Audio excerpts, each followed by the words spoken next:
সম্মানিত ভাইয়েরা আমার, দিন যদি কায়েম থাকতো তাহলে জমিনে ইনসাফ প্রতিষ্ঠিত থাকতো। দিন যদি কায়েম থাকতো জমিনে ন্যায় বিচার প্রতিষ্ঠিত থাকতো।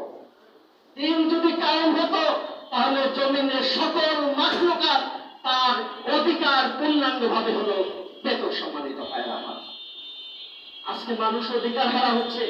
আমরা বলছি যে আমাদের মৌলিক চাহিদা খাদ্য, বস্ত্র, শিক্ষা, চিকিৎসা, বাসস্থান এগুলো দেওয়ার দায়িত্ব রাষ্ট্রের ছিল।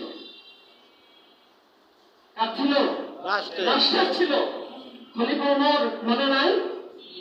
ফোরাতের তীরে একটা কুকুর যদি রাখতে মারা যান তার জন্য আমি ওমরকে আল্লাহর কাছে জবাবদিহি করতে হবে, বলছে না?